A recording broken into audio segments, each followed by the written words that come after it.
जब एक फोन को 70-75 हजार वाला हार्डवेयर देके उसे 55,000 में बेचा जाए तो दिमाग में ये सवाल जरूर आता है कि क्यों इतना सस्ता कैसे। और इसी सवाल ने मुझे ये फोन अरेंज करने पे मजबूर कर दिया। मुझे जानना है कि अच्छे हार्डवेयर की आड़ में कहीं हमें चूना तो नहीं लगाया जा रहा, या फिर मोटरोला ने सच में कोई अच्छा फ्लैगशिप फोन बना दिया। ये है मोटरोला सिग्नेचर, मोटरोला का सबसे महंगा स्लैब फोन और 2026 में सारे फ्लैगशिप में सबसे अफोर्डेबल फ्लैगशिप फोन। तो अपनी इन्वेस्टिगेशन की शुरुआत हम मोटरोला के सबसे बड़े क्लेम से करते हैं, द कैमरास। इसमें पीछे की तरफ 3 50 मेगापिक्सल के कैमरास दिए हुए हैं और ये 2 तरह के कलर साइंस कैप्चर कर सकता है। पहला नेचुरल जो बाय डिफॉल्ट आता है, दूसरा सिग्नेचर मोड। पहले कैमरास की अच्छी बातें कर लेते हैं। सिग्नेचर मोड में कलर्स थोड़े पॉपी और बूस्टेड आते हैं। जंगल, पहाड़ी, पेड़ पौधों की फोटो लेनी हो तो ये मोड बहुत अच्छा है। लेकिन अगर इस मोड में कोई भी ह्यूमन सब्जेक्ट आता है तो किसी किसी सिचुएशन में उसके फेस का कलर थोड़ा नेचुरल हो जाता है। तो इसीलिए मैं रिकमेंड करूंगा कि मोस्ट ऑफ द टाइम इसका नेचुरल मोड ही रखो। कभी कभार ऐसी फोटोज लेनी हो तो सिग्नेचर मोड पे जा सकते हो। अच्छी लाइटिंग में इसके मेन सेंसर का डायनामिक रेंज बहुत अच्छा है। डिटेल्स अच्छी होती हैं और कलर्स काफी नेचुरल रहते हैं। इसका मेन सेंसर आपको हर सिचुएशन में इंप्रेस ही करेगा। एक दो जो छोटी मोटी कमियां हैं वो इसके नेगेटिव्स में हम डिस्कस कर लेंगे। अल्ट्रा वाइड भी सरप्राइजिंगली बहुत अच्छी फोटोज लेता है।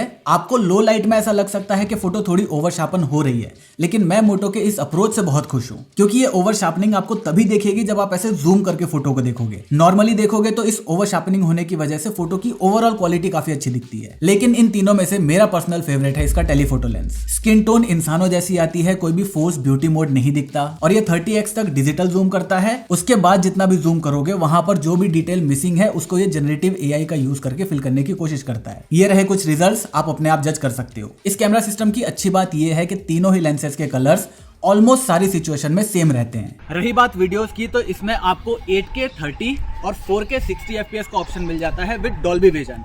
डॉल्बी विजन आपको तभी यूज करना है जब आपको पता हो कि एडिटिंग सॉफ्टवेयर में उसके एक्सपोजर को कैसे बैलेंस करना होता है। अगर आपको ये नहीं आता तो डॉल्बी विजन से दूर रहना। डॉल्बी विजन में डिटेल्स ज्यादा कैप्चर होती हैं, लेकिन अगर आपको इसको हैंडल करना नहीं आता तो आपकी फुटेज कुछ ऐसी दिख सकती है। बाकी ये फ्रंट कैमरा भी अच्छी वीडियोस ले लेता है। ऐसे शेडो से लाइट और लाइट से शेडो में जाने में कोई ड्रास्टिक चेंज नहीं आता।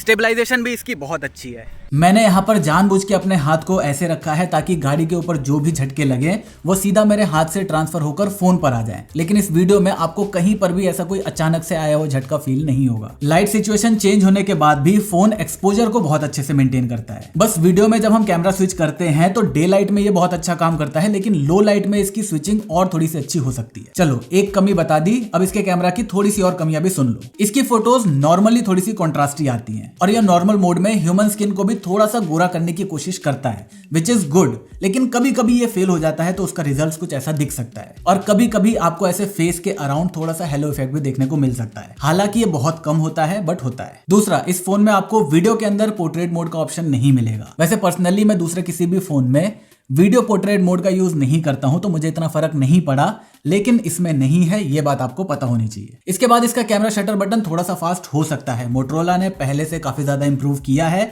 बट स्टिल जैसा ऑरा इस फोन का है उसके हिसाब से मुझे थोड़ा सा स्लो फील हुआ। कैमरा के बाद अब बारी है डिस्प्ले की, जो इस फोन का one of the best part है, क्योंकि मोटरोला ने यहाँ पर कहीं से भी कोई कमी नहीं छोड़ी है। डिस्प्ले बहुत शार्प है, कलर एक्यूरेट है, डॉल्बी विजन, HDR10+ वगैरह सारे सपोर्ट आपको मिलते हैं। बस नेटफ्लिक्स प्री इंस्टॉल नहीं आता, इस वजह से उसमें नहीं मिलेगा। बाकी हर जगह आपको HDR का प्रॉपर सपोर्ट मिलता है। इस डिस्प्ले को प्रोटेक्ट करने का काम गोरिल्ला ग्लास विक्टस 2 कर रहा है, लेकिन स्क्रीन पर कोई भी प्री अप्लाइड स्क्रीन प्रोटेक्टर नहीं मिलता है और ना ही बॉक्स में कोई केस मिलता है, तो वो आपको अलग से खरीदना पड़ेगा। इसी डिस्प्ले के नीचे अल्ट्रासोनिक फिंगरप्रिंट सेंसर लगा हुआ है, जो बहुत अच्छे से काम करता है, फास्ट और रिलायबल है। फोन अगर गीला भी हो तो भी अच्छे से काम करता है। इसके बाद जब मैं इसके रिव्यूज देख रहा था तो वहां पर कमेंट सेक्शन में लोगों को इसके डिजाइन से एक शिकायत है कि मोटरोला का फ्लैगशिप फोन उनके पुराने फोन जैसा ही दिख रहा है। तो मेरे हिसाब से मोटरोला ने यहाँ पर एक सेफ गेम खेला है। सेम डिजाइन देके उसने दूर से देखने वाले को ये बता दिया कि ये एक मोटरोला का फोन है, और जिसने ये खरीदा है उसको प्रीमियम फिनिश और प्रीमियम कलर देकर ये बता दिया कि ये बाकियों से अलग है। इससे ब्रांड भी खुश, कस्टमर भी खुश। इसके अलावा जब भी एक प्रीमियम फोन की बात आती है तो वहां पर अटेंशन टू डिटेल बहुत ज्यादा मैटर करती है, और मोटो ने उसका इस फोन में बहुत अच्छे से ध्यान रखा है। इस फोन में जहां पर भी एल्यूमिनियम का इस्तेमाल हुआ है वहां पर एक स्ट्रोक फिनिश है, और वो हर जगह है, चाहे वो बटन्स हो, चाहे वो कैमरा मॉड्यूल हो, या फिर इसका ये लोगो। बाकी साइड में आपको यहाँ पर एक एक्स्ट्रा बटन दिख रहा होगा, ये मोटरोला का AI बटन है। इसे प्रेस और होल्ड करोगे तो मोटो AI खुल जाएगा। वहां पर वो स्क्रीन पर चल रहे कंटेंट के हिसाब से अपना कॉन्टेक्स्ट और अपने सवाल सजेस्ट करेगा। ये परप्लेक्सिटी के साथ इंटीग्रेटेड है, इसीलिए ये बहुत सारी सिचुएशन में बहुत ज्यादा काम का बन जाता है। बाकी ये फोन पतला और हल्का है, जिसकी वजह से इन हैंड फील काफी अच्छी है,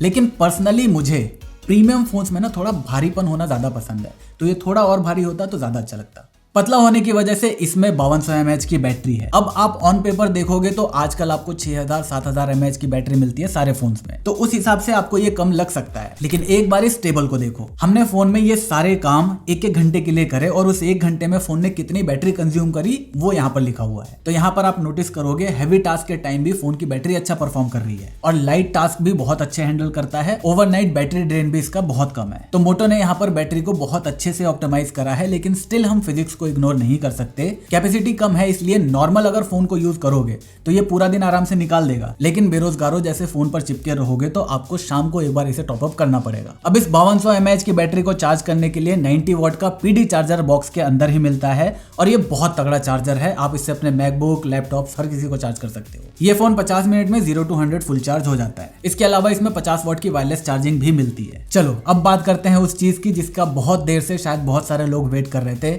द सॉफ्टवेयर। देखो, इसको बहुत ज्यादा कॉम्प्लिकेट नहीं करते, पॉजिटिव्स और नेगेटिव्स सुन लो, उसमें सब कुछ समझ आ जाएगा। सारे मोटो के फोन्स की तरह इसमें भी आपको हेलो यूआई मिलता है जो एंड्रॉइड 16 पर बेस्ड है। और पहली बार मोटोरोला ने अपने किसी फोन में 7 साल के सॉफ्टवेयर अपडेट का प्रॉमिस किया है। और जब मेरे पास ये फोन डिलीवर हुआ था तो पहले दिन ही इसके अंदर एक सॉफ्टवेयर अपडेट आ गया था। अभी भी ये जनवरी के सिक्योरिटी पैच पे चल रहा है, तो अभी एज ऑफ नाउ अपडेट्स आ रहे हैं, आगे भी उम्मीद करता हूँ कि आते रहेंगे। यूआई की बात करें तो इसमें एड और ब्लोटवेयर बिल्कुल भी नहीं है। पूरी यूआई में एनिमेशन बहुत ही फास्ट और स्मूथ फील होता है। इसके अलावा मोटोरोला के जो डिफॉल्ट फीचर्स हैं जैसे स्मार्ट कनेक्ट या मोटोरोला थिंक शील्ड, वो सब तो इसमें मिलता ही है, लेकिन मैं पर्सनली इसके जेस्चर्स का बहुत ज्यादा फैन हूँ। मतलब एक बार इसकी आदत लग गई तो अगली बार स्क्रॉल करके टॉर्च ऑन करने में आपकी मौत आने लगेगी। इसके अलावा मोटो एआई के अंदर भी आपको कई सारे फीचर मिल जाते हैं। आप इसमें इमेज वगैरह भी जनरेट कर सकते हो, हालांकि आप अभी एक दिन में 6 ही इमेज जनरेट कर पाओगे। बाकी यूआई में हर जगह आपको हैप्टिक फीडबैक मिल जाता है और इसका हैप्टिक फीडबैक बहुत ज्यादा स्ट्रॉन्ग नहीं है, जो मुझे काफी ज्यादा पसंद आया। इसके अलावा इसके साथ एक और ऐसी चीज मिलती है जो आपको दूसरे किसी स्मार्टफोन के साथ नहीं मिलती, वो है इस ऐप का 1 साल के लिए सब्सक्रिप्शन। ये है सिग्नेचर ऐप। यहाँ पर आपको एक 24/7 एजेंट मिल जाएगा। अगर आपको hotel booking, flight booking, spa की कोई बुकिंग करनी है तो वो सब आप यहाँ से कर सकते हो। प्लस इस ऐप का सब्सक्रिप्शन 1 साल के लिए फ्री है और आपको फर्स्ट सर्विस पर 6000 रुपए तक का डिस्काउंट भी मिलेगा। मतलब जैसे किसी स्पा में गए, वहां पर 8000 का अगर बिल आया तो आपको वहां पर 2000 रुपए ही पे करने पड़ेंगे। अच्छी बातें हो गई, अब थोड़ी सी बुरी बातें भी सुन लो। और जिस प्राइस में ये आ रहा है इसके अंदर बहुत ज्यादा कमियां हैं नहीं। एक इंसिडेंट मेरे साथ हुआ, जब मैंने इसके अंदर पहली बार एसएसडी लगाई